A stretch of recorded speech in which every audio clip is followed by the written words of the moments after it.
চাকরি থেকে অবসর নিয়েছেন মাসখানেক আগে, তারপরে আবারও স্কুলে ক্লাস নিচ্ছেন কাকদ্বীপের তাপস কুমার পড়ুয়া বিনা পারিশ্রমিকেই।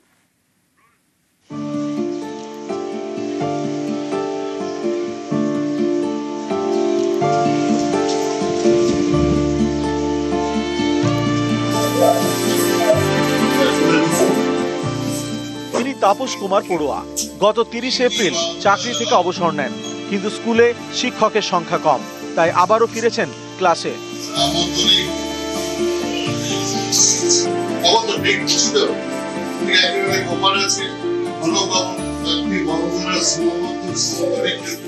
দক্ষিণ 24 পরগনার কাকদ্বীপ, এখানেই বামানগর সুবালা উচ্চ বিদ্যালয়।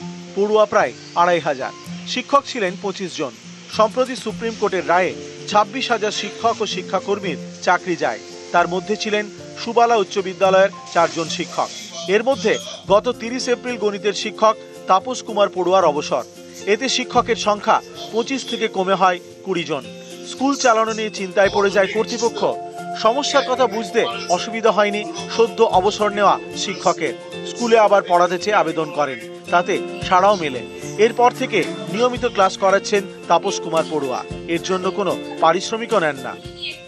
ভাবলাম তারা আমার ক্লাসগুলো কে নেবে, এখন তো নতুন শিক্ষক আসছে না, সেই হিসাবে এবং ছাত্রছাত্রী যারা তারা অত্যন্ত ভালোবাসে এবং তাদেরকেও আমি খুব ভালোবাসি এবং সবাইকে আপন করে নিয়েছি। সেই হিসাবে বর্তমান পর্যন্ত আমাকে সেই সুযোগ দিয়েছেন। আমি পুনরায় বিদ্যালয়ে শিক্ষাক্ষেত্রে যোগদান করে ছেলে মেয়েদের যে ভালোবাসা পেয়েছি, সত্যি কথা সেটা আমি ভুলবো না কোনোদিনও।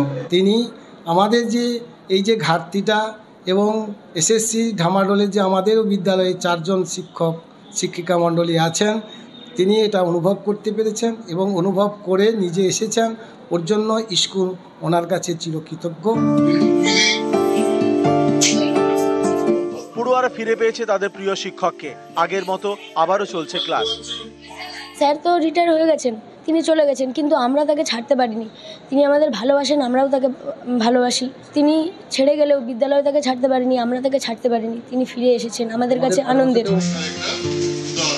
কাকদ্বীপ থেকে বিশ্বজিৎ হালদার, নিউজ 18 বাংলা।